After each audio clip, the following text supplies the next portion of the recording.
In this episode, we traveled to the islands of Hawaii to look into one of the most well-known legends in Hawaiian mythology, the Menehune. Could there be more to them than just myth? Could they have been the first group of people to reach Hawaii?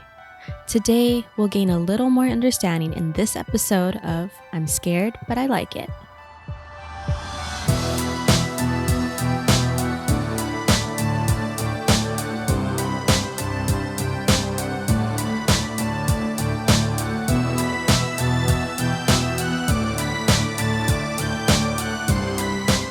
Hello. Hello. What's up, Chloe? What's new? Hey, Julianne. Welcome back. We're really excited to have you here again.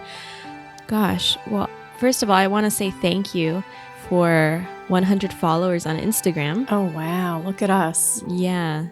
We haven't recorded an episode yet where that happened. So we wanted to take the moment now to say thank you. Yes, thank you. Also, shout out to my mom who generously donated $50. Thanks, you, Mommy. Mom. We love you. Shout out to Mom. Shout out to my mama. And we've also been getting really sweet comments and feedback on the episodes that have already come out. So I just wanted to say thank you. And it really makes us happy to see that. Yes, thank you to everyone who's told me that they're enjoying the show. It's appreciated. Yes. It makes it feel like we're really reaching people. I mean, we're doing this just because we want to have fun. But, just to know that other people benefit from it as well is really satisfying. So thank you guys. And of course, we always have to go into our entertainment recommendations for some weird reason. Julianne, is there anything that you have? I actually do have something this time. Oh my God, yes. Okay. So we started watching, I'm rewatching it, but we started watching something that I realized I feel like a lot of people haven't heard of. And so I was wondering if you have heard of it. It's called Channel Zero. Have you heard of this? No. Hell yeah. Okay. What is Channel Zero? So Channel Zero is a TV show from the Sci-Fi Channel. And it's a horror anthology series. And each season is riffing off of and expanding on a different creepypasta story. I don't know if you're familiar with creepypastas. I'm half familiar. But I know. As in you're familiar with pasta, but not of the creepy variety. No, I watched a Slender Man documentary. Okay. And they were on creepypasta all the time, and that's kind of where it started for them. It's just creepy internet stories, creepy fictional internet stories that people posted to forums. Awesome. Yeah, and it's been a really long time since I've watched it. And I'm only halfway through the first season now, and I barely remember the other seasons, but I feel like it's pretty solid. I remember the first season well, and I love the first season. It's have you heard the Candle Cove story? No. I probably shouldn't try to summarize it for you, because it'll probably make it not very interesting. I thought that sigh was disappointing. No. Gosh, sorry. It's excellent because the creepypasta stories are genuinely creepy, and then they turn it into a fleshed out story, and it's genuinely a scary show. There is some very creepy shit in this show. Oh my God.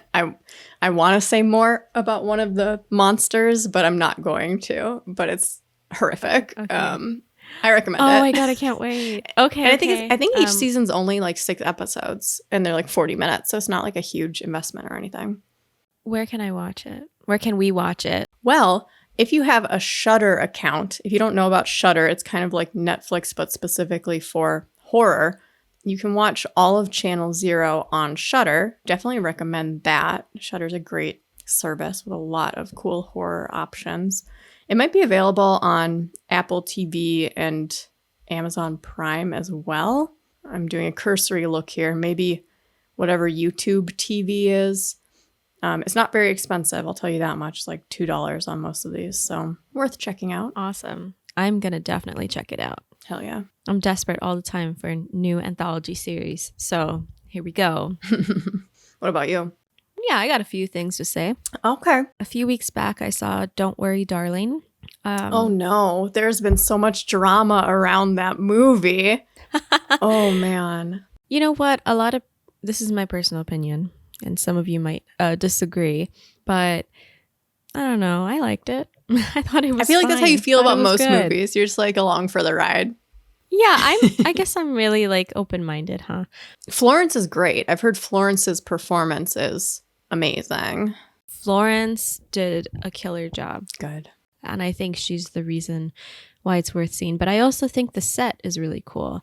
And yeah, I don't know. I think it's worth seeing. I don't think it's a total shit show. So no, really, I enjoyed it. So I would recommend it.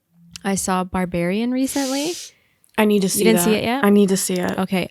So I'm not going to say anything more for all of you and for Julianne, because all I'm going to say this, and then we're going to move on, is I really want you guys to go in as blind as you can. Okay? And then that's all we're going to say about it. Apparently it's going to be streaming on HBO Max October 25th. I'm very excited. Oh, really? Already? Yep. Wow. So I don't know when this episode's going to come, but it'll probably be on there. It's already out.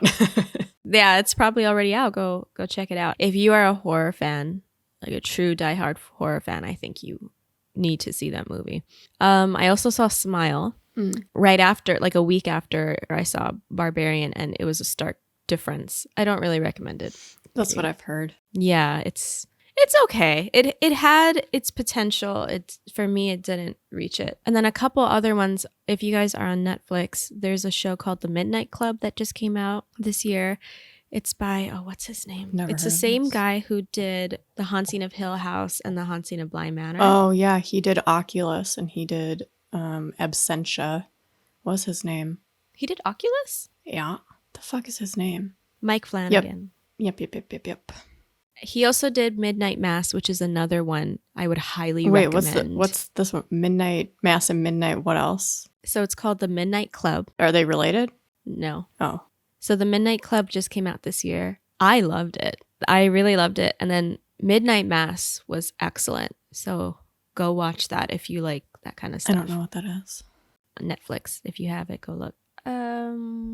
Yeah, I guess that's it. I had so many recommendations this time because we haven't recorded in a few weeks, so it all just built up, and it's also Halloween time. Yeah. So it's like... I have a whole schedule of international horror movies that I'm going to be watching, but I've only watched 2 of them so far. So next time I'll have like a bunch more to report on.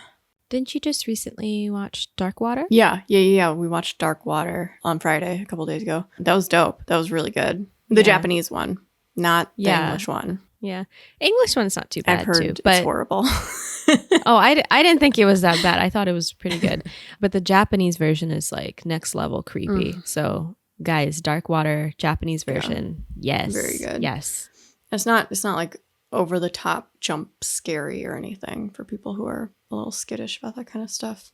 Dread inducing. Dread. It's very dreadful. Yes. But like not in a bad way. Yeah. Okay. Great. Well, guys, are you excited for this episode? Are you ready to jump in? I know I am. Oh my God. I'm so excited. Well, before we start talking about the Menehune, I do have a couple disclaimers. So in previous episodes, you've heard me say Hawaii as Hawaii, but I wanted to address this. I think a lot of locals still say Hawaii, but the correct pronunciation is Hawaii. And there's a little, it looks like an apostrophe, but it's going the other way. That's called an okina between the 2 I's. And that is the proper way to spell it and the proper way to say it. So not Hawaii, but Hawaii. Although if you came here and said Hawaii, it would be okay too. Like no one's going to get that upset, I think, for the most part. But I wanted to say it correctly for the sake of this episode because I really want to start, just saying it correctly. That's what it's supposed to be called. Yeah. And in my real life, I say Hawaii, but I also say Hawaii sometimes. And so I realized, oh man, I've been kind of saying it wrong this whole time. So apologies. And you're going to hear me start saying it right, starting from this episode.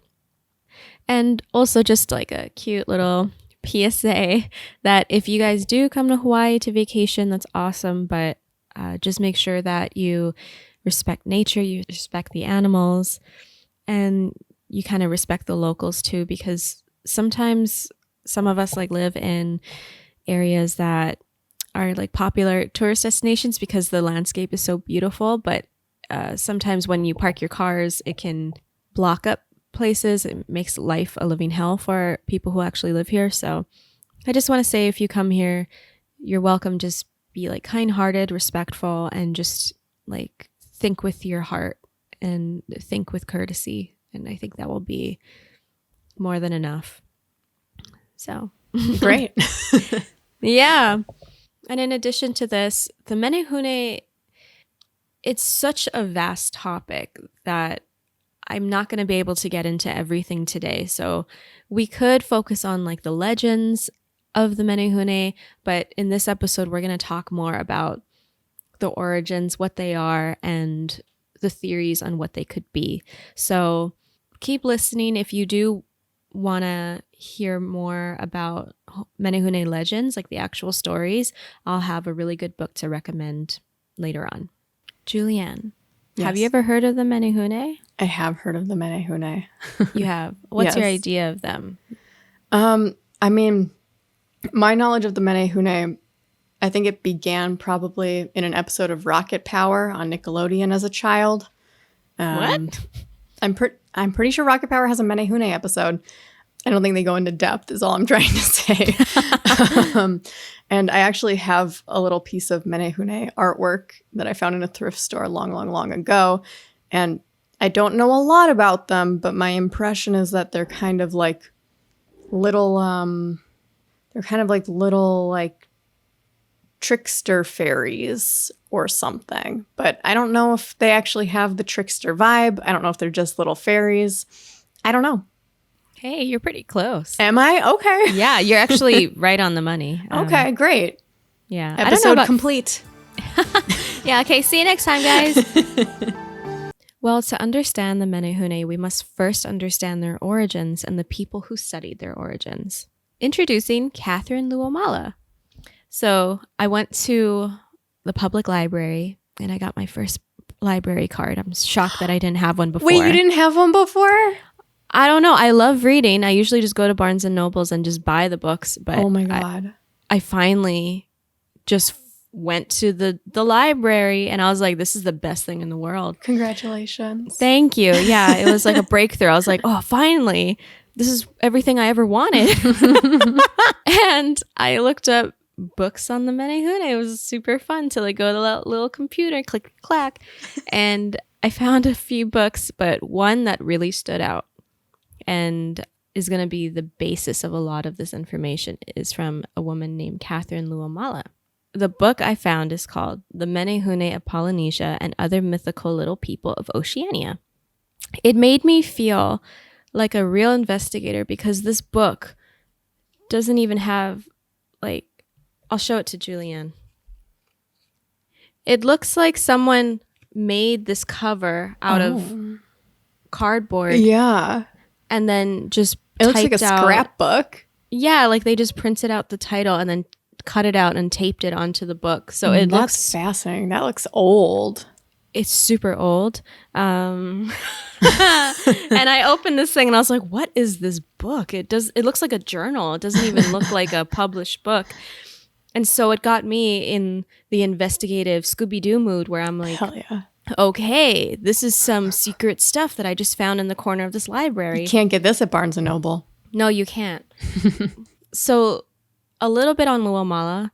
Luomala devoted her research to Pacific myths, legends, and cryptids, did scientific research into her subjects, and composed witty, charming, intelligent case studies, the most intelligent case studies, in my opinion. Luomala was a professor at UH Manoa during a period of her life and is remembered as a kind and gracious woman with high standards for her students. She's remembered as giving lengthy feedback on essays, always thinking of her students and their well-being and wanting to help them be the most refined they could be. And the reason I'm telling you this is because when I was reading this book, I really started to feel like one of her students. She is hilarious, and I've never really read like an anthropology book that made me laugh. So she's kind of a hoot. She's really cute. That was a poem I just said. Shout out to Katharine. Do keep in mind that this book was written decades ago, so some of the vocabulary is a little out of date, so I tried to update the vocabulary to not offend anyone.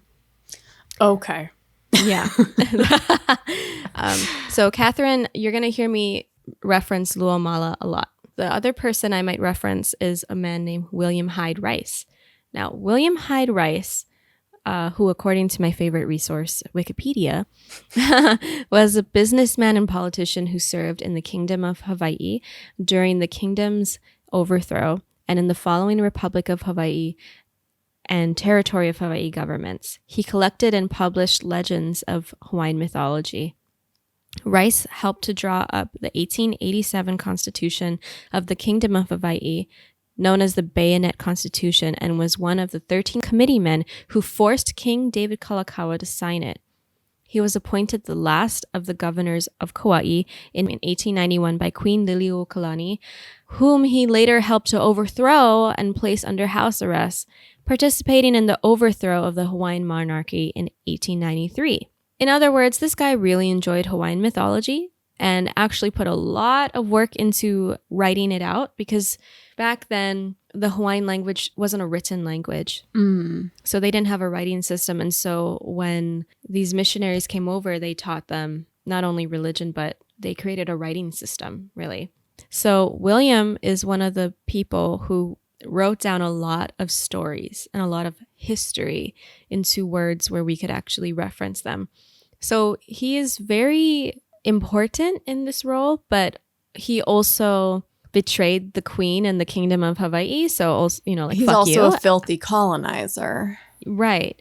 Yeah. So thank you, but also, like, Go fuck you're yourself. a jerk. Yeah, go fuck yourself. Exactly. We can say it here.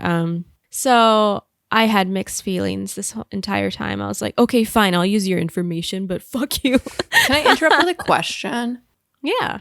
Did you go to public school? I sure growing up? did. Yes. In Hawaiian public school, do they go over the history of Hawaii very much, or do they just kind of keep it to broader America? Oh, we definitely go into the history of Hawaii. Okay. That's Yeah. all. I'm just curious. Yeah. Yeah, we do. We also go into American history for sure, but I don't know. I didn't really give a shit about school. So that's my half-baked answer for you. Perfect, thank you. Yeah. So according to one of William Rice's accounts of the Menehune, I changed up a couple words not to offend people. I'm going to really try my best. I'm really sorry if I end up... There's only so much I can do. William describes them as, quote, a race of mythical dwarfs from 2 to 3 feet in height who were possessed of great strength, a race of individuals around 2 to 3 feet who were squat, tremendously strong, powerfully built, with a very ugly face. Rude. Very rude. So rude. They were credited with the building of many temples, roads, and other structures around the Hawaiian Islands. Oh. Trades among them were well systemized, every Menehune being restricted to his own particular craft in which he was a master. If unable to complete the work, it was left undone. I guess I didn't realize they were like squat and strong. I didn't picture them as like Lord of the Rings dwarves. I pictured them as, I don't know, England fairies. Right. So some people do think of them as fairies, but most of the accounts do not talk about them being any smaller than 3 feet or 2 feet. There is this one story from a child years ago who talked about them being like fit in the palm of your hand, like very, very tiny. That seems to be one of the only accounts that I could find historically. So to me, that's not enough. Yeah, and if it's a to kid go on. saying it, And it's a kid. Yeah, no. Sorry, kids. Any kids listening out there? We love you. We don't trust you. Stop lying. And so through Luomala's research, she first highlights the fact that Menehune are believed by so many people in Hawaii, ranging from the ages of children to the elderly. Most of these people seemingly normal, reasonable, and sane. So Luomala describes the phenomena of Menehune as a very unique thing. seen in this culture. She calls it a cultural survival or quote unquote retention. So it's described in her book as when a belief, custom, or object of an earlier age lingers into a later period but acquires a new meaning or context. So this means that the legend of the Menehune has been around for a while, but it's still around today in this new day and age. It's not just this older concept, and it's also transformed. The idea of it continues to transform. So that's quite unique, because usually when there's a belief or a custom, it lasts for a certain period of time. But the fact that this has kept its stance in Hawaii and in the belief systems of many people, that's pretty special. Interesting, yeah. Right. Another very important thing to keep in mind while we go through this episode is the importance of storytelling in the Hawaiian culture. So Hawaiian stories, or mo'olelo, passed down from generation to generation to trusted individuals in the family, is a sacred and special tradition in Hawaiian families. These stories are considered precious knowledge passed down to allow history to live on. So remember when I said earlier that there wasn't a written language to record things? So there's no written record. It's just all passed down verbally. That's so cool. That's why, and so that's why it's really, storytelling in Hawaii is record keeping, really. And that's why these stories are considered very sacred, and like knowledge is truly that super important. I guess that must make it somewhat difficult to keep track of like when a story began, right? Like if it's been passed on so many times, like where did it start? Well, we know the game of telephone, right? It kind of changes over time. Yeah. Or there's a new version of it based on someone's interpretation. Mm-hmm. But I do think that they tried to keep it as accurate as possible. That's the gist I'm getting. Yeah. And it's interesting because the stories on the island of Oahu leaned more towards Menehune being these real beings, like real types of humans, while on the island of Kauai, they're regarded more as magical beings or spiritual beings. Wait, I have a new question. Sure. I'm sorry. So I know that the different, Julian, obviously, I'm like answering my own question in my head, but I'm just curious how separate the different islands were over history. Obviously, at some point, travel took place. But I'm curious how, like, was there ever a time where the islands were isolated from each other? I mean, probably not, right? Like, probably arrive at one island and then you keep going to the other ones. Do you understand what I'm asking? Yeah, I do. I don't know. I don't really know the correct way to answer that in particular. So okay, that's fine. Yeah, but I'm just over here stressing. I'm over here stressing like would the stories be super different, Or like would so okay. I'm like if there are Menehune stories on the different islands, how much influence was there on each other, if any? Or was it just like completely separate things happening? Do you know what I mean? I know what you mean. If you can't answer, I can cut this all out.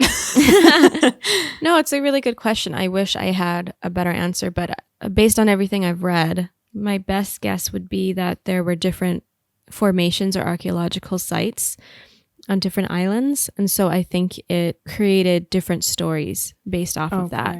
Okay. So on the island of Kauai, there were a lot more Menehune structures just based on what the research I've done so far. I could be wrong about that, but they seem to be kind of concentrated on Kauai.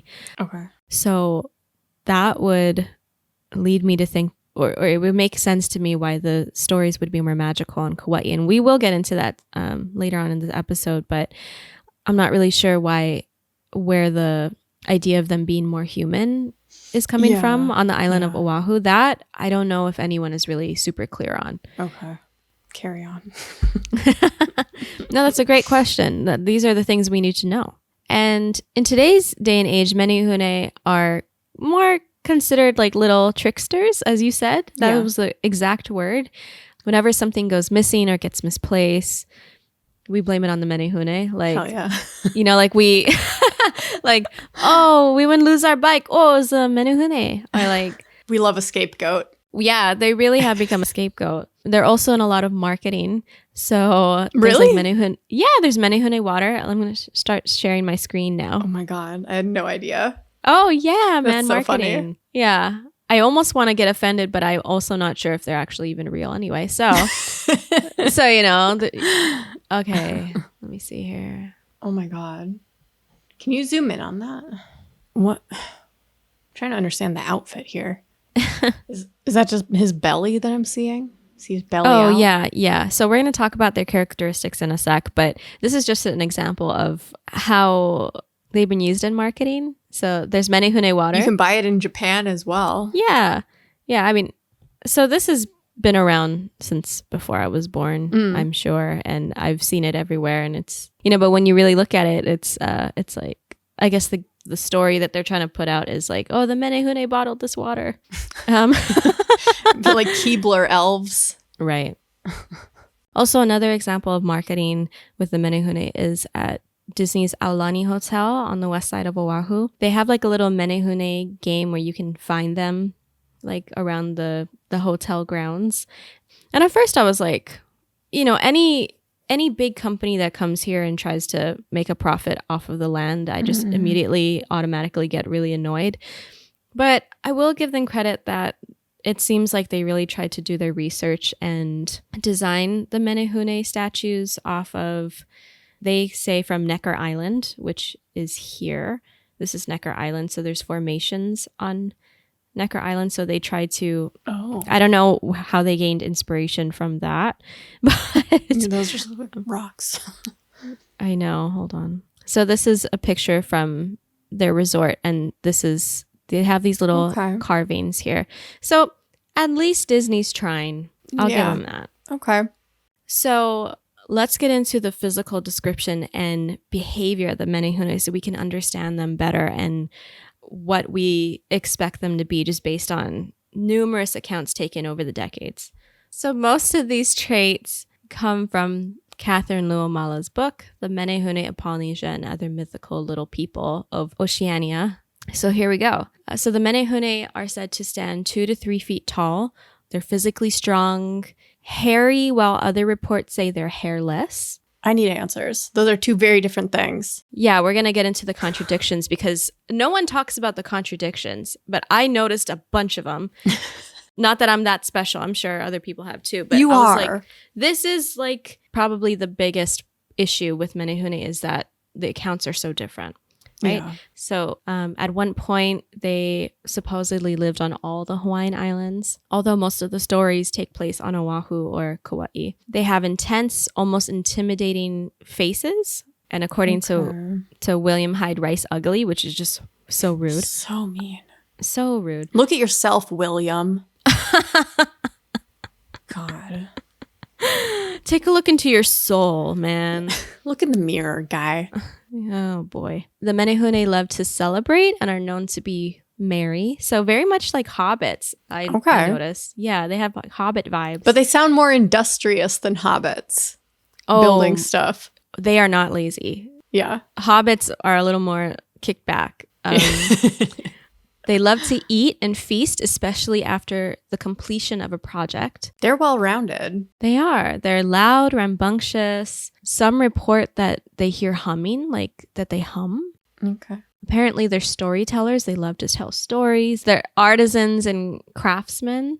So stone masonry, like all that kind of stuff. They're supposed to be extremely skilled. And I guess in my notes, I wrote here, basically an ISTP from MBTI personality types. Oh, Chloe, I don't know what that one is. Someone's going to know what that is. And they're going to laugh and think that's funny.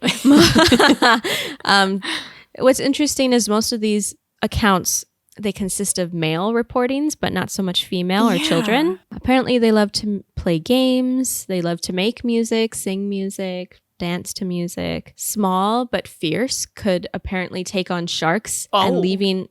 and they would leave a pile of rocks behind after its defeat. Okay.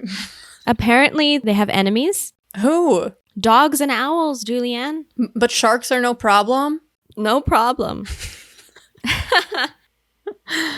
And so I guess owls would be. Any bird of prey is probably not great if you're a little scurrying thing. So I believe I'm correct, but some of the legends talk about how the Menehune were just too rambunctious or noisy at night, and the dogs and the owls were like, shut up. And so they would go over there and scare them off. So dogs and owls have been blamed for unfinished projects. Like, oh, that must be why. Yes. Their diet consisted of uncooked plants and fish, such as sugarcane, fruits, fish, shrimp, arrowroot, squash, sweet potatoes, taro, and greens. Although shrimp, keep this in mind now. Remember this little fact. You'll understand later. But shrimp are their favorite food. Okay. I'm not going to forget that. Yeah. Apparently, they're a fireless group of individuals, which from a survival standpoint doesn't make a whole lot of sense if these were real creatures, but who knows? I wrote in my notes, uncooked sweet potatoes sound a little gnarly. and that's a good point, isn't that? And uncooked taro will fuck you up. It will. Is that true? It will kill you. What? Yeah. Is it poisonous? Oh, yeah. Oh.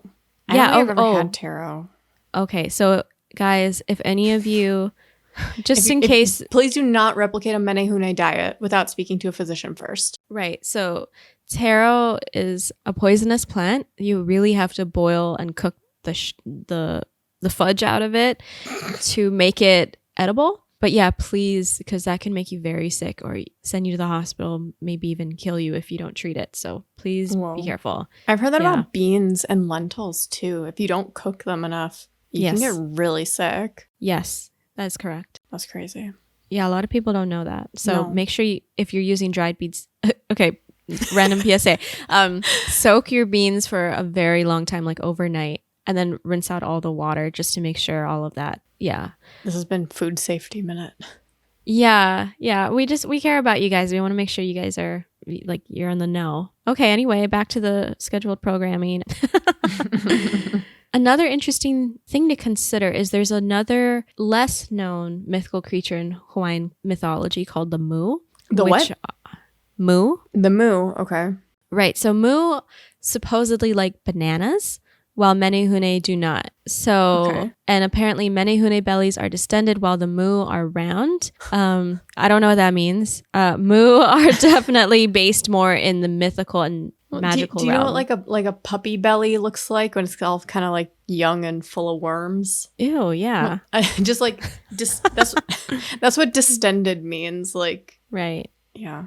I don't know how to describe it. Yeah, no, I know. But then they said like distended versus round. And I was like, okay. Anyway, don't worry about the mu. We're not going to go into the mu too much. But they're... Now I'm curious about the mu. What's up with the mu? Well, they're really just forest nymphs, really. They're forest spirits. So and they eat bananas.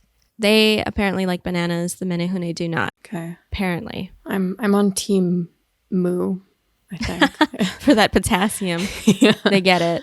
Yeah. So they're said like anytime that they finish a project, like a heiau, which is like a church or a ceremonial type of space, or like a fish pond or anything like that, they would get fed as a reward, and shrimp would be their favorite reward.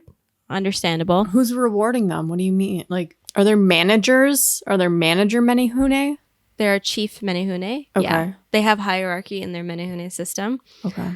And so some people say the chiefs, the Menehune chiefs would give them food, while others say Native Hawaiians from the Marquesas Islands would give them food. Don't worry about it. Okay. Yeah. Personality-wise, they seem to be very helpful and friendly to humans. They don't really have a bone to pick with them unless you start messing with their projects or the land. Then they're going to have a bone to pick with you. And they're said to be... They can be quite vicious.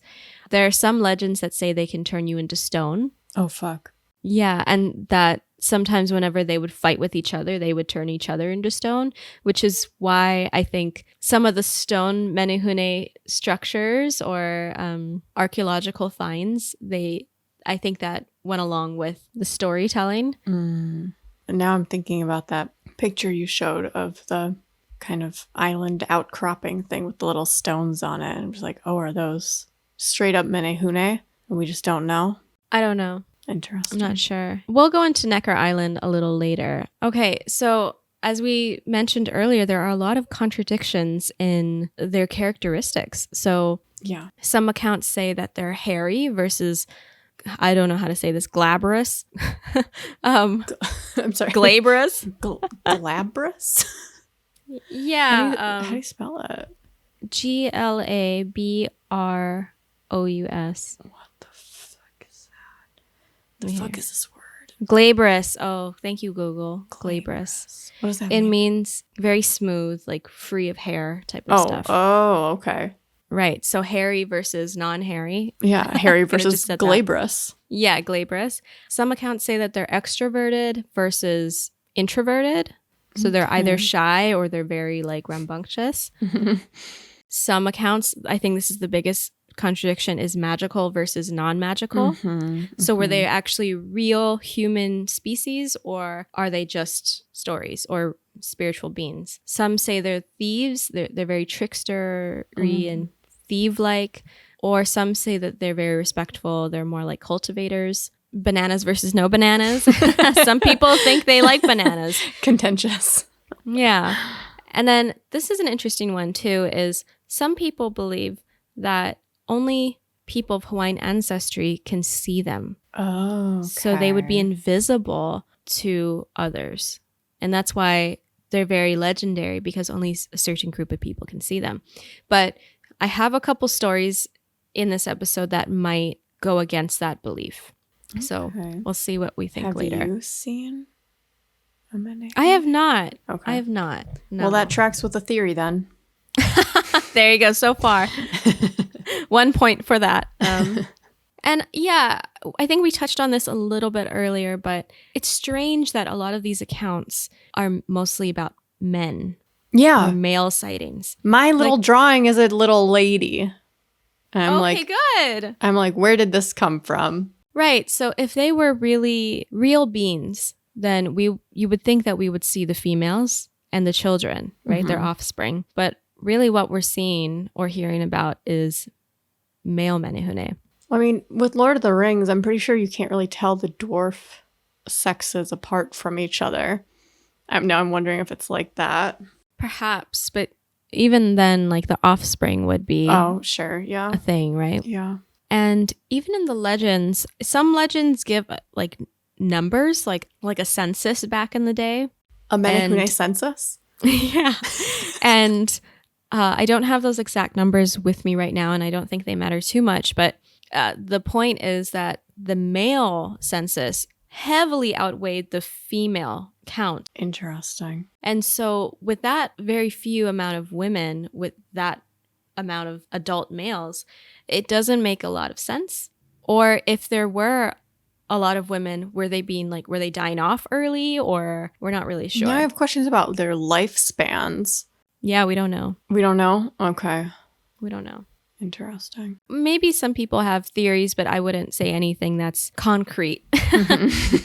So now I want to show you, just so we have reference, a few of their structures. That's this a lake. one, right? So it's a fish pond. It's called Alakoko Fish Pond. It's located on the island of Kauai, and you see this furry, foresty divider in the middle of the lake.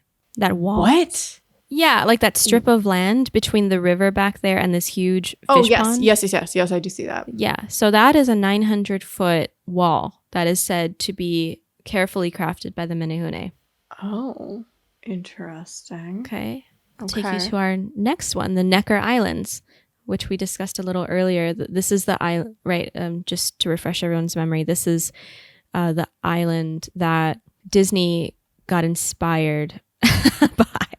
Right. So here's Necker Island as a whole. Yeah, it just looks like a bunch of rocks. Right. It kind of looks like a sea monster, doesn't it? Yeah, kind of. Yeah. Okay, and so I believe these little stones here that kind of look like tombstones, I believe that would be the Menehune structure that they're relating to. Okay. Well, I believe that those are Menehune who turned each other into stone, so. Exactly. And there is one legend that says that the Necker Islands were the last place that the Menehune resided when they were kind of exiled, I guess. Yeah. Okay. So that's why the Necker Islands have some sort of significance. They're said to be so rambunctious and festive and stuff. It's hard to think about them exiling each other. I know. And their environments seem to be very forest-based or cave-based. Yeah. So Necker Island, as you can see, there's no forest. It's very barren. It's known to be a very inhabitable place because... A very uninhabitable place? Oh, shit. It's known for being a very uninhabitable place because of the lack of water and the lack of coverage, right? Mm-hmm. No trees. No. So the next place we're going to is a place called Kikialoa. This is an irrigation ditch used to grow taro, and there's about 120 finely cut basalt rocks that line about 200 feet of the outer wall. So this is, there's like an incredible cave system in here, right? So you see these finely cut rocks here? How they're... Where? Oh, yes, I do. Right. Oh. So imagine hundreds of years ago, without any type of modern technology or equipment, to cut stones that beautifully and to put them there. I think that was very unbelievable and unexplainable to a lot of people over time. So is the idea that these blocks were just like stumbled upon? Like they were just already here? That's a really good question. Yes. Oh. Yes. We're going to get into that. Yeah. Oh my. Yeah. Okay. That's going to be a very interesting point, Julianne. You're so smart. That's going to be a very interesting point in why all of this makes no fucking sense, but it might make sense eventually. Okay. You're so smart. Okay. Don't look at that. Oh, just in case, we don't have to put this in the podcast, but just in case you wanted a visual on Menehune. This one offends me to my core. I don't like that. Okay. That's a hairy one. Yeah, not the glabrous. He's got a tuchus. Okay. Excuse me? A tuchus? You not heard tuchus? Mm-mm. Booty. It's a Yiddish word.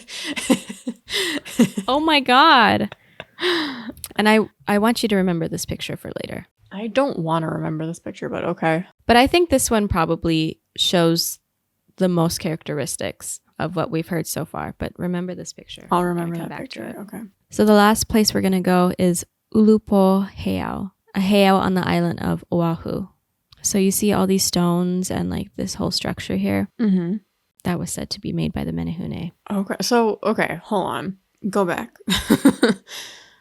So it looks like a little courtyard almost. And there's like a whole bunch of cobblestone. I can't tell if that's just like the cobblestone ground kind of slanting up a hill or if that's meant to be like a wall in the back. Do you know? Okay. Yeah, I have another picture for you. You'll understand. Okay. Then it looks like there's just like it looks like either a tombstone or like a sink made out of stone. It's a huge hill. Oh. Yeah. Oh, it's a big ass hill. It's a big thing. Fook? So this is the entrance to it. Of stones? Yeah. So now we're familiar with some of the locations that are rumored to be made by the Menehune. And if you guys are curious to what they look like, check out our Facebook or Instagram pages and you will see the photos there. Yeah. And I put links to the pertinent ones in the show notes as well. Or Chloe, awesome. Whoever, one of us does. Somebody does something. They will be there. They're going to be there. And on the YouTube. They're on the YouTube. They're everywhere. They're everywhere. Yep. So I do have a couple firsthand experiences from real life people.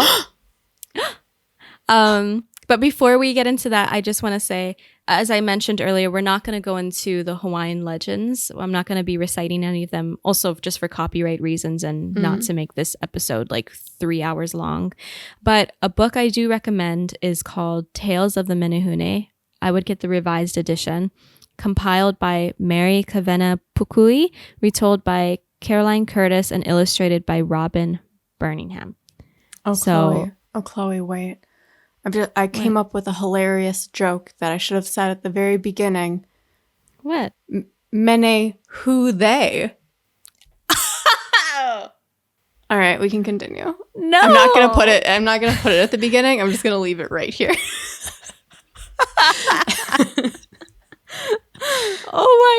God. Ew, I don't like this drawing. It's like Chloe has shocked me with a screen share of the cover of the Tales of the Menehune book, and I don't like this man. It doesn't look like a Menehune. It looks like a man. Wow. Burn to Robin, burning him. How dare you? Sorry, Robin. I don't like it. It looks too much like a person. I don't know what to say. He looks like a cult leader or something. Well, that's one way to look at it. It's like, okay, whatever. Okay, so let's jump into the real life stories. Okay, Are you ready? I'm so ready. I'm so ready. I'm so ready. Because, guys, it's one thing to hear about, the Menehune legends, but to actually know that people see them, let's get into it. What the frick? Okay. Right. So this story takes place on a road called Saddle Road. It's a very long stretch of highway on the island of Hawaii. So it's called the Big Island. So we've been talking about the island of Oahu and Kauai this entire time, but apparently there are sightings on every island, and this is one of them from the Big Island. Okay. So in the 1970s, a woman is driving down Saddle Road in the afternoon on a beautiful day with her dog in the passenger seat.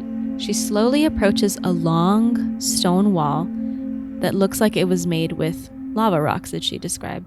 She stares in awe at this incredible wall that looked like it was made with much efficiency and skill. This wall was on her left, so she's driving down the road, so this thing is across the street from her. And behind that wall, she recalls there being like a flat lava field, or just like a flat field with a lot of rocks. And right beyond that is a little poof of forest. Poof is maybe not the right word, but it's like a patch. Right, because Saddle Road, there's not forest all around. Yeah. So as you can see in the photo, and if you want to see the photo, again, go to our Facebook or Instagram or in the show notes. But it's just like this little poof of forest. And something catches her eye. She sees a little movement in the trees, and so she's curious as ever, so she reverses back, and she pulls over across the street to check it out. So she's looking really hard, and what she sees is a man emerging from the forest, from this line of trees, and he's about 3 feet tall. It was hard to tell exactly because they were a little far off, but she said that they were short, like they weren't normal size. She could tell that at least. But this man was wearing like a loincloth, and he looked Hawaiian. He had white hair. He was a little scruffy. He was so ripped. That's the one thing she kept saying, was like he was ripped. Like this guy was working out. Was she like a little distracted? Was she like a little worked up about it? No. She told me she felt really creeped out because this Was she guy, told you? Yeah, this is someone. Yeah. Oh, I'm not just pulling this from the internet. No, I didn't know where the story came from. Okay. So she sees this person and she's like, what in the world? Because Saddle Road is so far out there. Okay, I've been on Saddle Road. It is desolate. So she's in the middle of nowhere. Wait, what time of day is this? It's just daytime? Yeah, this is on a beautiful afternoon, blue sky, everything. And he just emerges out of the trees and she's shocked. She's like, what is this guy doing here? Biceps, dude. Like, what? I've never seen biceps like these. Yeah, she mentioned the abs. Oh, the abs. So the man got sight of her and he stopped. And remember, she's parked right next to that wall formation. And they made eye contact, which is really creepy. They made eye contact and she said he looked pissed. Oh no. And then he started to walk towards her. Nope. So she started the car and she turned around and she sped off, and in her rearview mirror she could see him still staring at her, and then he walked back into the forest. Oh my god. So curious as ever, this person is a very curious person. She turns around and she goes back because she's like, I need to know what I saw. And there's nothing there anymore, but she said that was so strange because he seemed so primitive looking. And I asked her, like, did this look like just like a regular dude? Maybe there's like a farm out there. She's like, Chloe, this was in the middle of nowhere. And this person looked a little primitive. Like the face was a little, I can't even explain, like the eyebrow shape was a little strange. And he had like whitish, grayish, bushy eyebrows, big ears. And I was thinking, like, could this just be like a case of a wild person or a homeless individual? But it's just really strange that they fit the almost exact description of Menehune with the white hair, the ripped body, the stout. Right, stout. And it would make sense that maybe he looked pissed at her because she was right next to their project, their rock wall. Okay. So this is a very curious story. And there's a lot of stories like this around, I'm sure. I'm sorry, I couldn't interview everyone in Hawaii. But yeah, this is just one of them. That's wild. And now I have another story for you. Oh my God. It's actually my grandfather's story. Okay. And also shout out to my grandfather. He just passed away a few weeks ago. So I say this story with so much love in my heart. And it's really cool that I get to share it with you guys today. Thank you for sharing it with us. Yeah. So our story takes place in 1951. My grandpa was with his friends Melvin and Jerry. And I believe this was still on the Big Island. They were all, I think, like juniors in high school. Okay. Yeah, okay, so they're very, very young. One day they planned to go fishing. So Melvin picked all of them up in their truck, and in his truck, and stopped over in Pahoa, which is a town on the Big Island, and stopped by the Yamaguchi store to buy shrimp, so frozen shrimp. So they wanted to use it for bait, right? Oh, okay. So the shrimp was in an ice block. They bought it and started to drive down to Kalapana to search for a special fishing spot. It took them about 30 minutes to get there, so they parked about 2 miles from a popular beach spot, and they had to park, get out, and walk, right, to their special fishing spot, which would have been like about a 20-minute walk. So they unpacked the car and started to head down the path, and towards the end of the path, so about 15 to 20 minutes later, they're like, oh man, we forgot the frozen shrimp. We forgot the ice block, right? So Melvin decided to stay and watch their stuff, and my grandpa and Jerry went back to the truck, which wasn't that far away. And what's really strange is that they had to climb over a stone wall to get back to get to and from the car, right? Oh my God. Okay. The wall was short, long, and perfectly like aligned with stones, right? So it was strange. It didn't look modern. It looked a little old. They walked past as fast as they could because they're like, oh, we like fish already, hurry up, like we don't want to waste any more time. They get back to the car and, I don't know why this creeps me out so much, but they get back to the car and the shrimp box is where they left it, but every single shrimp has been extracted from the ice. Stop. Eaten, the flesh is gone, and the shells are neatly piled. Stop. No. Right next to the box. No. It's only been like 15 minutes, Julianne. No. Does your grandpa like to fuck with you? Like, no. Is that something he liked to do? My grandpa was not a liar. He was probably the most stoic Asian American you will ever meet in your life. Like, I'm pretty sure he was in a gang at one point. Like, he was... Yeah, no. He was not someone you wanted to mess around with. He was very, like, no joking around kind of person. Okay. I don't like this. Yeah, so they ran back as fast as they could and told Melvin, who was waiting there at the fishing spot with all of their stuff. Melvin is so bored at this point. Yeah, Melvin's like, what? So they tell Melvin. I guess Melvin believes them, and they all start booking it back to the car. And they dumped everything in the truck, and they sped off, and that was it. Oh my God. I don't know if they ever went back. If you guys didn't do what Chloe said and remember the shrimp thing, that's their favorite snack, and they don't like get cooked. Exactly. Oh my God. I hate the pile. I hate the pile of shells. The pile is what is weird. And like instantly my mind goes to animal, right? Yeah. Like that would be the most logical reason. Yeah. But the fact that they were so meticulously peeled and then piled right next to the box neatly was like, and that they had to pass over that stone wall. That old stone wall. Yeah, the stone wall is fucked too. Is even crazier.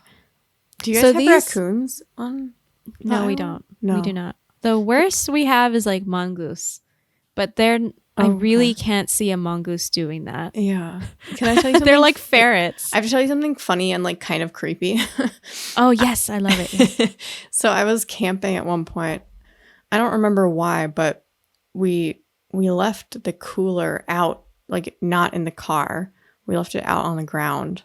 And all night I was having these horrible nightmares. These nightmares of like almost like Slender Man kind of image. Just like I had like this image of like a too thin man at the cooler eating ice cubes out of the cooler with his long fingies.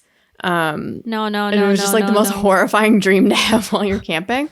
But the reality was, when I came out like in the morning after like not very much sleep, the cooler had been opened and all the food was taken by raccoons. They're so clever. God. They're so good at like opening stuff, and they just took all of my food. And I must have heard them like clamoring around in the ice, and my brain's like, we're gonna make this as fucking horrific as possible. Ruin your day. Anyway. Your brain probably did that because it's trying to protect you. It's trying to like prepare you for the worst case scenario. Yeah. Your sleepy brain.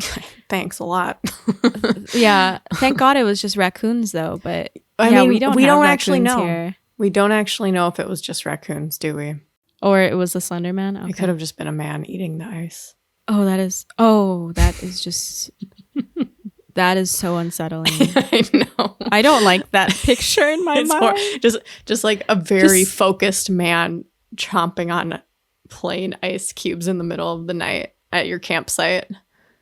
That is so disturbing, it's guys. So fucking scary. Boy. Okay. Anyway, so it probably wasn't a man eating the shrimp, and it probably wasn't raccoons either, because there are no raccoons. There are no raccoons, guys. I mean, we don't even have snakes. We have like a snake that's technically a snake, but it's like a worm that's blind. We don't have snakes. You only have worms? Yeah. No snakes? That's fascinating. Okay. I mean, we have some like venomous spiders here and there, but they leave you alone. I mean, you'd really have to be out in the country to even encounter them. Wow. Is there anything really dangerous other than those spiders? In terms of wildlife? No. Interesting. I would. Sorry, this is a total tangent. I'm just curious about the wildlife now. No. Small tangent, guys. Just for you guys who are interested. No, we don't really have anything that would be that threatening, except for sharks or whatever. But sure, those are easy to avoid on land. Yeah, very easy. It turns out. There are people who bring in wild exotic animals illegally. Oh, great. We have found alligators here in the river system. Jesus Christ. We have found pythons and other type of snakes here. Dude. If we're in a snake-free paradise, don't fucking invite that in. Thank you. You see our struggle now. No offense to snakes. I'm just saying snakes don't have to be everywhere. We've also heard reports of a big cat. Oh, like no, dude. Either a mountain lion or a panther or something that lives up. Dude. Like, I think it's near Aina for those who know where I'm talking about. So that's unsettling. So damn it. I don't know if they ever caught that thing, but I hear stories every once in a while, people seeing it. So I've been hiking a bunch of times. I've never seen anything like that. It's very rare, but it's not a part of the natural wildlife here. Yeah. In other words. Anyway, back to the show. So now that we've heard those stories, I want to transition into the timeline of Menehune stories in general, because this Julianne is where it gets kind of like there's some twists in the road. Okay. Oh, okay. And I discovered this piece of information last minute, and it blew my mind. So here we go. Okay, I'm listening. Okay. So sure. All this stuff about Menehune is nice and dandy, but what if I told you that these stories of the Menehune, at least in the written context, didn't emerge until the 1800s? That's not very long ago. No. There was no mention of the Menehune or the legends of the Menehune in any journals or accounts from different whalers and explorers over time, such as James Cook, Reverend I don't know how to say his name, Hiram Bingham, William Ellis, David Mallow, or Captain Williams, George dude. Vancouver. It was a very popular name back then. The first recorded mention of the Menehune was in a story published in a paper. So at the time, there were two prominent newspapers that were established. I would like to quote something now from the source worldhistory.org/Menehune. Okay. Two prominent newspapers were established, which provided the opportunity for scholars like Thomas Thrum to publish Menehune stories. These newspapers, the Star of the Pacific and the Independent newspaper, were published in the Hawaiian language, and by 1861, Menehune tales became more and more fanciful. Thrum even called himself the father of Menehune because he so loved the fairy tales he and other Europeans were weaving.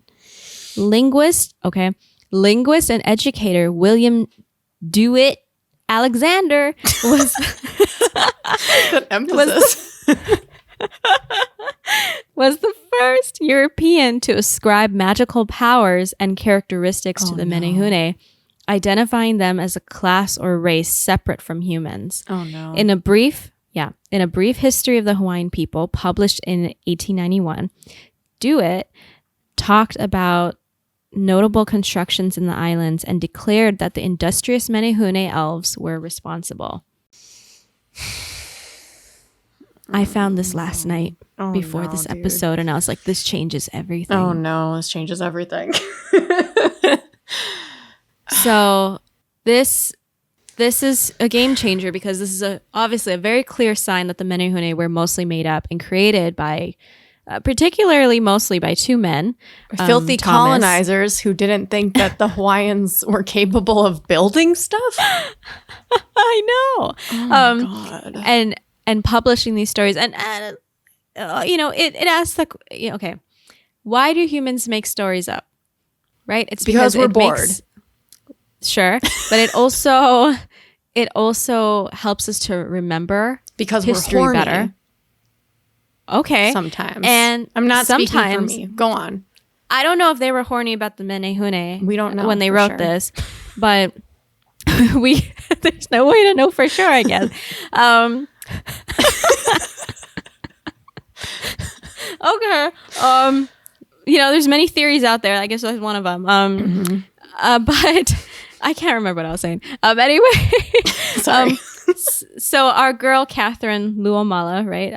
The person I really admire who wrote that book, she proposed that the stories of the Menehune started to originate after white settlers and explorers came and introduced their religion and literature, most likely inspired by tales from and akin to Hans Christian Andersen. The fairy Fae tales. folk. Go on. Sorry. See what I mean? I'm yelling. No, exactly. And so a lot of these connections start to make sense of, okay, the Hawaiian culture did not have a written language. These colonizers came over, introduced religion, introduced Hans Christian Andersen type fairy tales, and they needed something to drum up some business in the local papers. Okay. Oh, Lord.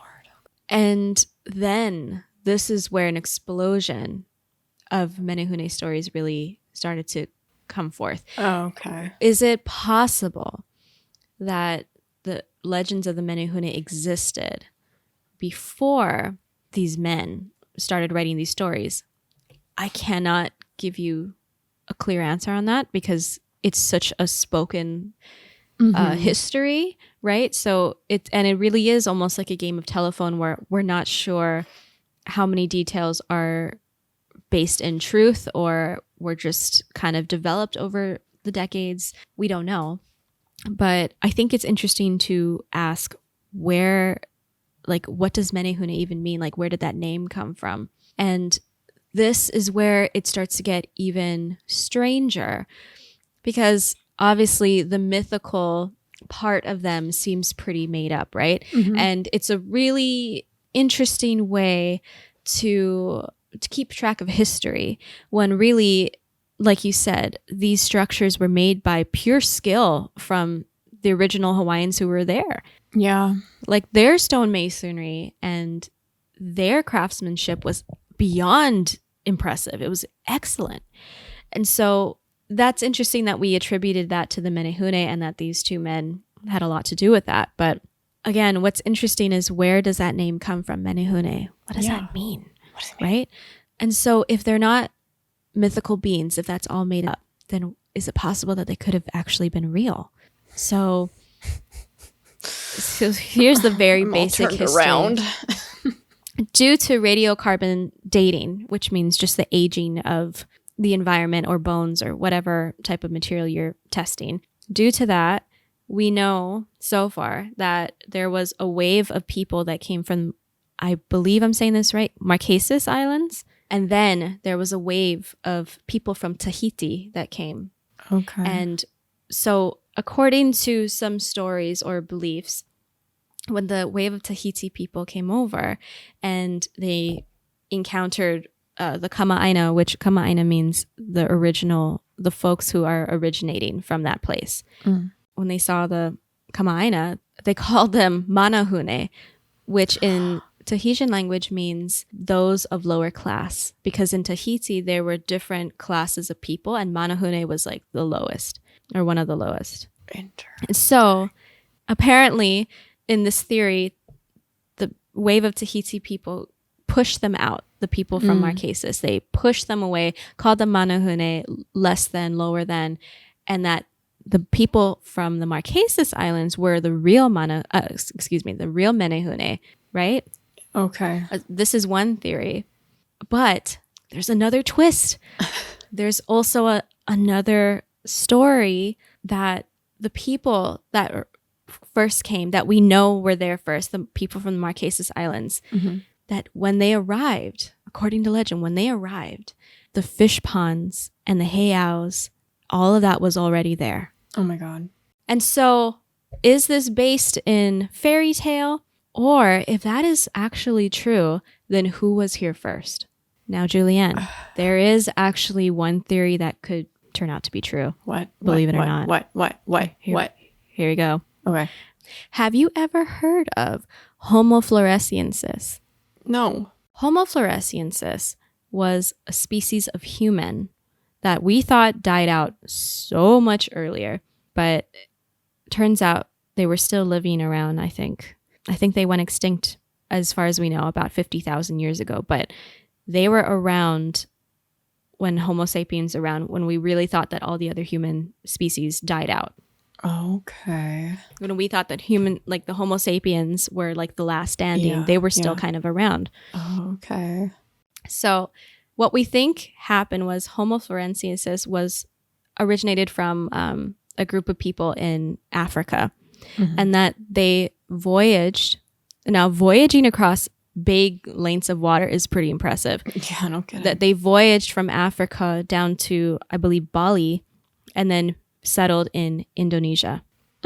So Homo floresiensis, they were real people. This isn't just like some rumor. This was a real species of humans. They were about 3 feet tall. Stop. 3 to 4 feet tall. Stop.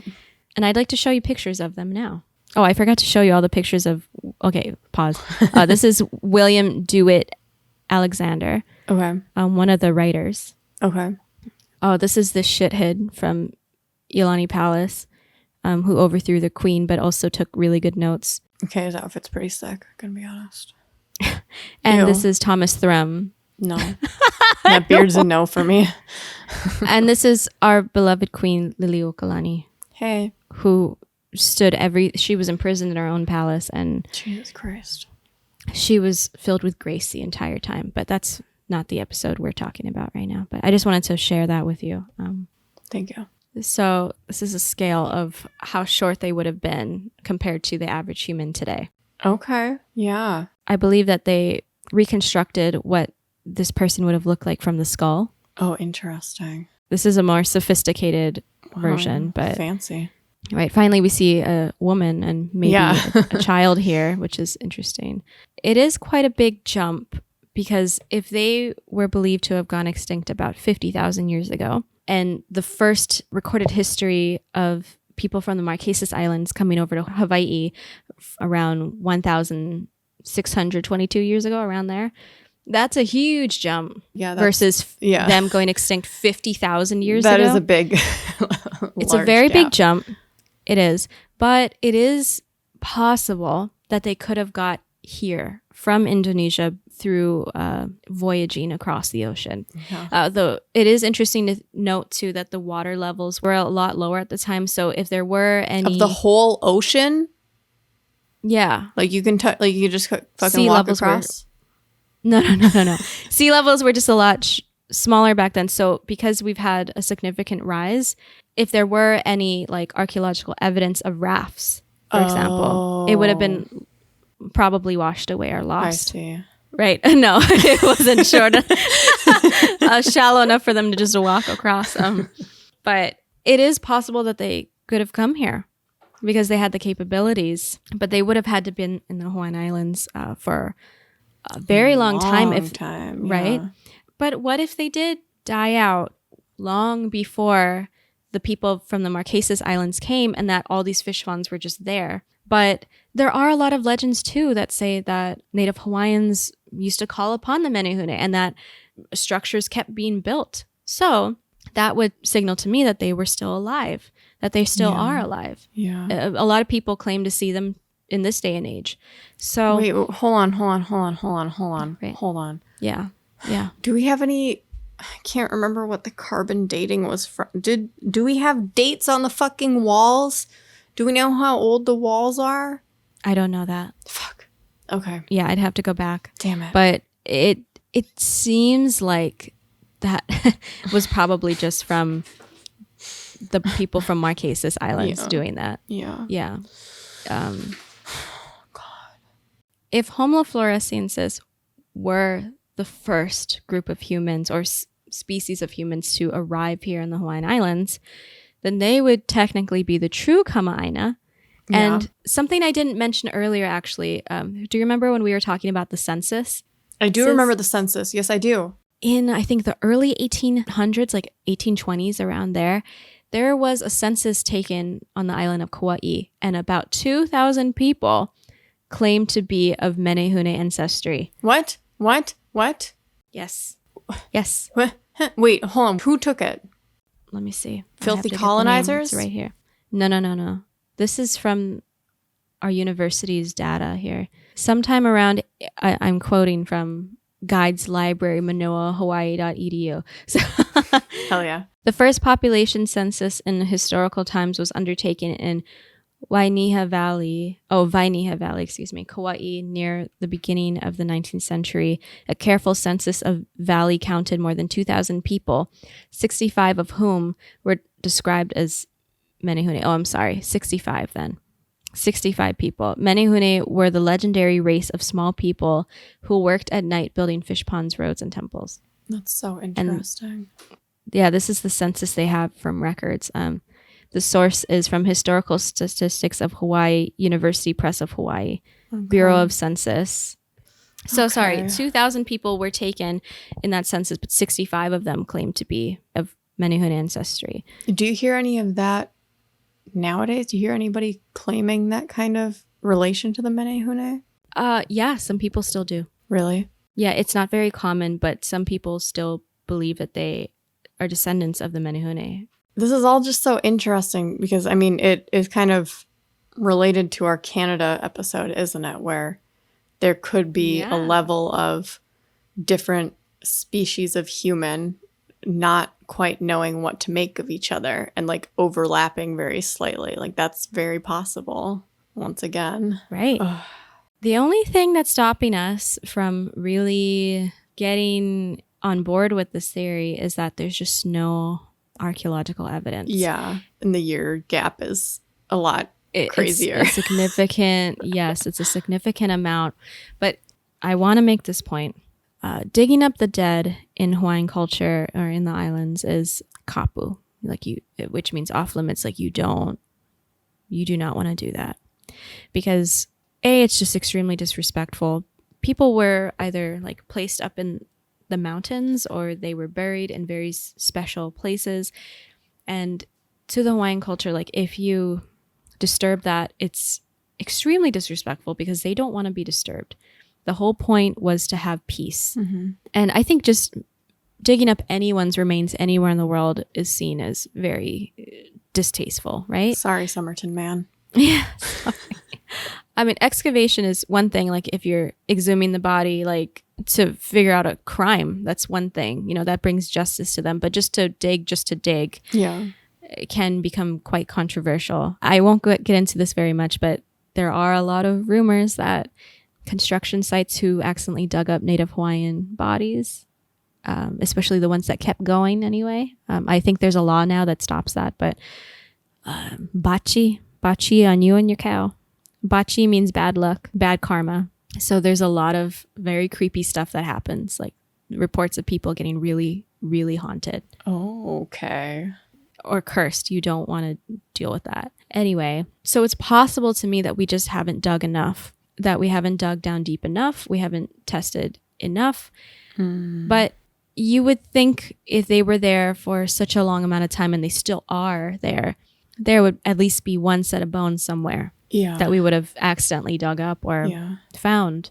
Unless, of course, the species had developed a very interesting, like, burial system. Like, maybe they do live in caves, like I was going to ask the legend about of the Menehune goes.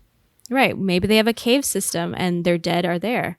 I don't know. I mean, theoretically, archaeologists love caves and would be checking out caves already. Right. Think. But Menehune are said to live in like the deepest parts of the forest, in caves, in places where regular people, the general public, do not go. It's dangerous for them to go. So could they be very good at hiding away? If they were still around today, is, like that person that one of the stories talked about, seeing them come out of the forest and go back. Do they have a way of hiding themselves? I don't know. And why would they? Yeah. It's not inconceivable. Like there's, God, what is that animal called? There's an animal, it looks kind of like a little deer somewhere deep in the mountains in Asia. What the fuck is that called? It's like gonna go extinct soon. It's very sad. And like nobody can fucking find it. Like it does not want to be seen. So it's not seen. Hold on. What is this guy called? Just like Bigfoot. It is exactly like Bigfoot, dude. Their current population is thought to be a few hundred at a maximum and possibly only a few dozen at a minimum, but nobody knows for sure. There's a website called SaveTheSaola.org. They're trying to just find like any of them in order to try to help them. But it's just like, poaching happens and they're just like very sneaky and good at not being caught. I don't know. So like it's interesting to think about a group of human-like people or human-like creatures or whatever not being able to be found. Especially, Hawaii it's not that much land space, right? Like how many unexplored areas are there on these islands? You know what I mean? So maybe that's harder to imagine for me. Yeah, I mean, it is a small space, but I wouldn't put it past it that there could be places that we just haven't checked enough or that we just don't know enough about, especially if it's a species of human or any type of species that doesn't want to be found. Yeah. Then they will intentionally not, they will be elusive if they want to be. Yeah. Apparently I'm so sorry, the Saola was only discovered 20 years ago. Oh, wow. They had no idea that it existed. Right. And that's a really good point too, is that, we continuously find new discoveries that shake the very foundation of what we thought was true. All the time. So why not Homo Floresiensis in Hawaii? Anyway, back to the show. So we have no answers. No, but we have very interesting theories. And so look, I am very respectful of people's experiences. So I've heard a lot of stories about, like little handprints on cars, things going missing, people seeing ghostly Menehune figures in their homes. Like a lot of people have different experiences. They're not always the most natural sounding. So I don't know. There's just so many possibilities. So how about we dive into the theories now and then you and I can give our conclusion on what we think. Okay. Theory 1. The Menehune really were a species of human who really did live in Hawaii and possibly still do. You know, we just talked about that. Not out of the question. 2. The Menehune were a real species of human, but were driven into hiding, possibly died out, or were immortalized through mythology and storytelling. If we were to say spirits are real, could this be the spirits of the group of people that existed here at one point? Oh, interesting. Right? So could the answer be a little more complicated, where they were in existence, they died out, and now they're spirits that people see? That is very interesting. Right? If we were to say that spirituality was real. Yeah. That's kind of, that one I like. And it's interesting because I don't go down that road most of the time, you know, like. I know. But when I hear that, I'm like, okay. That kind of fits everyone's fancy. I don't even know. That doesn't even make sense. I just made that up. You know what I mean? It kind of explains away a lot if that were even remotely true. Theory number 3, the Menehune were simply Manahune in the eyes of the Tahitian people. And by the way, the Tahitian people, that wave of Tahitian people that came to Hawaii, that's who we know as Native Hawaiians today. Not so much the Marquesas folks. Okay. Yeah. Okay. So were the Menehune simply just the people from Marquesas Islands? I mean, that linguistic connection is hard to ignore. Right. And would it be possible that the Marquesas people being kicked out and kind of dying out and having the Tahitian wave of people being the new Native Hawaiians, like coupled with that fairy tale storytelling that took place in the 1800s, it could be that there was no Homo Floresiensis. Yeah.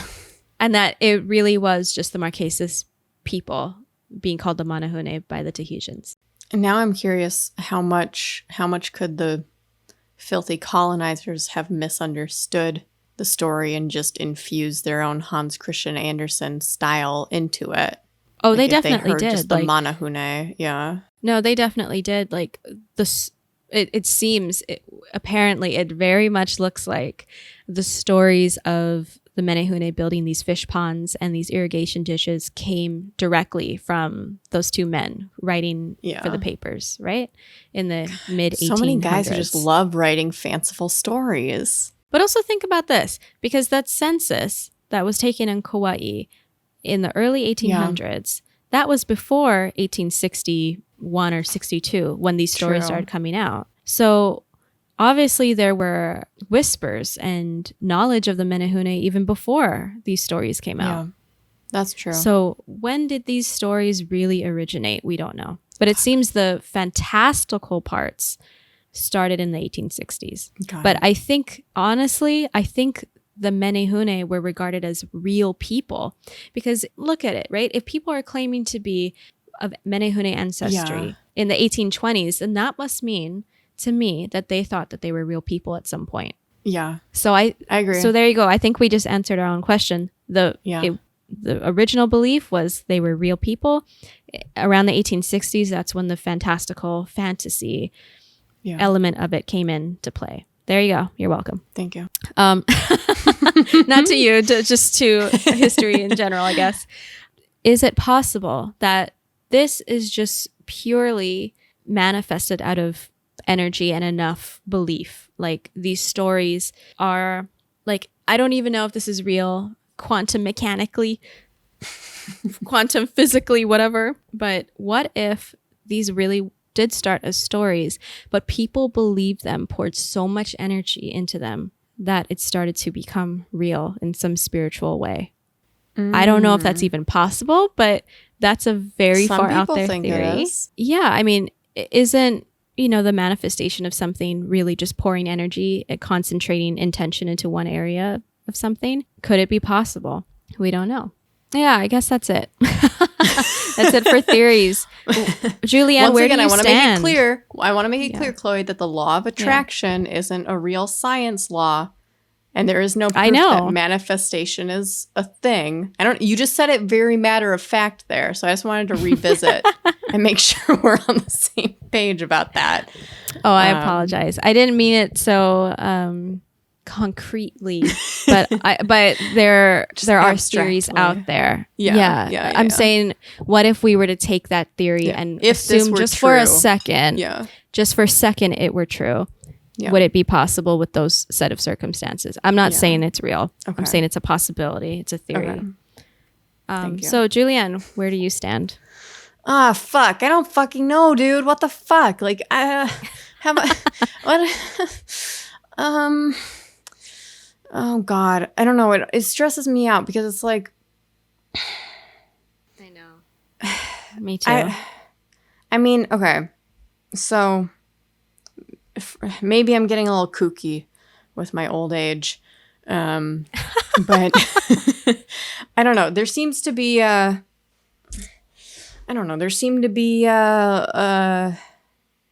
seems to be a thread of tricksterism throughout the world, right? Of tricky little things we can't explain and weird little shit happening when we're not looking or whatever. And all sorts of different cultures have all sorts of different explanations for this, right?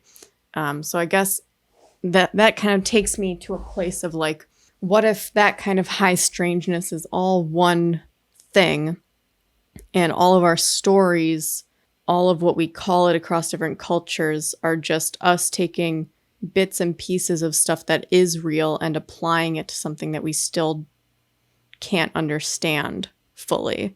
Maybe we can't understand it because of fucking blips in the fucking matrix, dude, little fucking glitches, or if it's just fucking like, I don't know, fucking parallel universes crossing over for a second, I don't know, and you lose your fucking tie and then you find your tie somewhere else, or like your fucking ice cubes are being eaten, or your fucking shrimp are gone, or whatever, you know. That could also be one fucking thing, dude. And then it's like, so if that's just one thing, and then we're taking the Menehune, and, you know, I think probably, I don't know anymore. What, like the Menehune thing makes sense to me. That maybe this was just, oh my God. Can you tell that my brain's breaking? Like, all I'm trying to say is maybe there were actually people of some sort. I'm not saying whether they were Homo Floresiensis, or if they were little fairy people, or what, or if they were just the people from the what islands, the Marquesas Islands, yes, or whatever. Like, just it's possible that bits of some of those things are true about who was hanging around and who everyone's descendants are and all of that kind of stuff, and high strangeness is getting this this label of Menehune applied to it because that's all that can be grasped. Do you know what I'm trying to say? Absolutely, yes. Okay, cool. Okay, great. Yes. I'm thinking, okay, well, that's a very interesting point. I'm thinking like, it's just hard. Okay. It's hard because it's hard when you have to grapple with contemporary stories. You know what I mean? Because then it's like, what the fuck are we even talking about anymore if some of the theories like eliminate Menehune from being possible? Right. And so it's like once, it's kind of like the Somerton Man, right? Like, you think you're going one place and then you remember, oh yeah, but this. Yeah. It's very complex and, God. I mean, I like the idea that maybe the people from the Marquesas Islands were really the Menehune. That's what I like too. But it doesn't make sense with the height. Oh, it doesn't. Do you know the height? Do you know the height of the Marquesas people? Yeah, they were Homo sapiens. They weren't all 3 to 4 feet tall. Okay, but they were Homo sapiens. I guess if they're being looked down upon in a classism sense, maybe they over time. That lower class looking down upon kind of exaggerates into also height being smaller. That could very much be true. But then you have all these firsthand accounts where people see. Yeah. Like, it's not just that one story I told you. Rippling abs and those tiny bodies. But it's true. There's a lot of sightings of that. Some of them seem spiritual. Some of them seem real. Yeah. So it's very confusing. The stories are all over the place. Not to say that every single story that comes out is true, but I believe that there are true ones out there and people are seeing something. I really do feel that. I don't think everyone under the sun could be lying. So that's where I get very stumped. But I don't know. I know it's not the most scientific, like, I mean, we're literally a paranormal podcast, so whatever. If you came here expecting hard-hitting science, then you're in the wrong place. But like, if we were to say that, like, the spiritual the spiritual realm was real, and the Menehune really were in existence at some point, and now they are spiritual beings, that would explain a lot. Yeah. That would account for everything. That would check so many boxes. So that's my favorite theory, just because there's that human part of me that just wants this to be easy and make sense, right? I mean, there's also the theory that like high strangeness, whatever's behind high strangeness, can like just adapt to look like whatever you want it to look like, or like whatever. Can you explain to our audience what your definition of high strangeness is? No, I cannot. Oh, cool. All right. So high strangeness, I don't know how to define it. It's just like it's just like it kind of encapsulates, like, you know how there's sci-fi, but then there's also speculative fiction, and like sci-fi falls under speculative fiction. I feel like high strangeness kind of captures cryptid stories. It captures alien stuff. It captures like losing time, black-eyed kids. Okay. It's kind of a catch-all for like experiences that aren't understood yet. I see. Yeah. So UFO cases that have a lot of different kind of weird shit. Like, you know how UFO cases aren't often just, oh, I saw a ship. It's also other stuff, right? Like, it's like technology stops working. It's like I lost 2 hours of time. It's like all of that stuff. So it's just like there are a lot of different theories that I'm not super well educated about, if education is a proper word for when we're talking about high strangeness, because it's all kind of just ideas in our heads. But like, there are theories that all of these things, cryptid sightings, UFO sightings, are connected and maybe have more to do with like parallel universes, or just like us not understanding the nature of reality, you know, that kind of stuff, simulation maybe, blah, blah, blah. So it's like whatever's causing it, be it an entity or just a fucking energy or whatever, like our brain's just going to generate an image for us to better understand what's happening. And so if we already have ideas of cultural things like Menehune or whatever, it's going to fill in the blanks with those types of images, even if that's not what's actually happening. Does that make sense? Oh, yeah.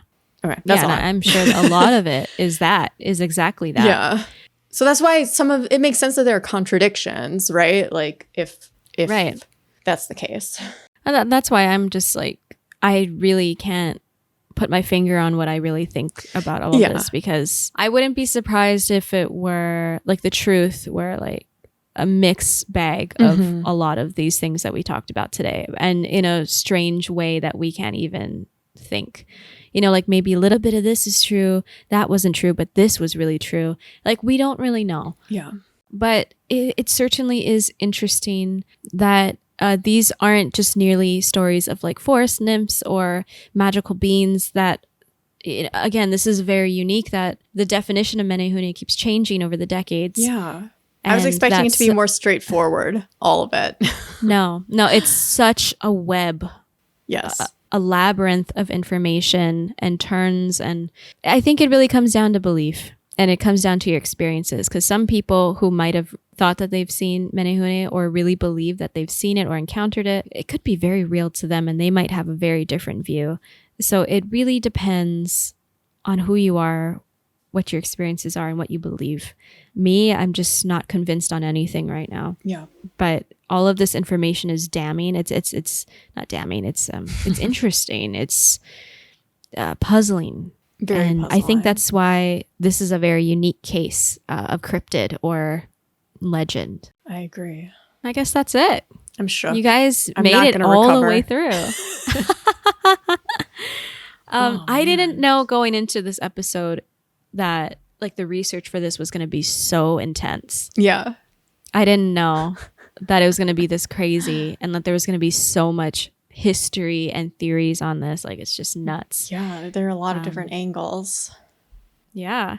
So I hope that we confused the fudge out of you too, that you're just as confused as we are. I would love to know how many people knew or didn't know of Menehune before this. I'm very curious about that. How many people saw that episode of Rocket Power or not? Yeah. So let us know. Let us know on social media. Did you know that you can find us on all sorts of social medias? We're everywhere. You can find us on Instagram at isbillypod. ISBILI stands for I'm Scared But I Like It. You can find us on Facebook. Just search I'm Scared But I Like It podcast. You can find us on YouTube too. Just search for I'm Scared But I Like It podcast. We hope you haven't clicked off yet. Yeah. You're going to miss all this really important information. There's more. If you love this episode and you would like to support your local library through us, I don't know. That doesn't make sense. If you would you're not paying for books, so I'm like, how do I? If you would like to support us to support our local libraries, is what she meant to say. Sure. If you would like to support us, please check out our Ko-fi page, ko-fi.com/I'm Scared But I Like It. You can find the link in the description. You can find links to all of the resources Chloe used in the description of this show. And pictures are there too. Thanks. Did you already say the creepy stories of your own thing? No, I didn't, but I will. If you loved hearing real people's stories of Menehune and you have real stories of your own creepy stuff, you could be shared on this podcast, just like those real people's stories that you heard. Whew, this is rough. If you have imagine that. If you have a creepy story that you would love to share with us, for us to share on the podcast, we want to have an episode featuring your creepy stories. Please email us at I'm Scared But I Like It @gmail.com or DM us on any of the social medias. You ended really strong. That was good. Thanks. We have been talking for like over 2 hours, so chaotic energy. And we were both loopy to start with. Thank you so much, Chloe. This was amazing. You know I love hearing about Hawaii. Do you say Hawaiian? Like, how do you say Hawaiian? I don't know why we don't say correctly? Hawaiian, but it's I've never heard anyone say Hawaiian. It's Hawaiian. Yeah, just Hawaiian. I don't know. Well, I love hearing about Hawaiian stories. I think it's really cool. I love hearing stuff that you've heard from other people. I think that's really cool. And yeah, this topic was way deeper and twistier than I thought it was going to be. So I appreciate you sharing with us. Awesome. Yeah, I'm going to try to do one Hawaiian themed episode every season. Hell yeah. And I'm already excited about the next subject because the next one's going to be very, very creepy. And oh, fuck. Yeah. I'm not going to say anything more. But thank you so much, guys. We hope you liked it. And until next time, stay haunted. Stay scared. Oh, yeah. And like it. And like. Oh, God. We hope you were scared and we hope you liked it. Oh, gosh. Okay. Yeah, that was good. You said it good. I said weird. Okay, bye. Bye. See ya. See you next time. Bye. Bye. Bye. Bye.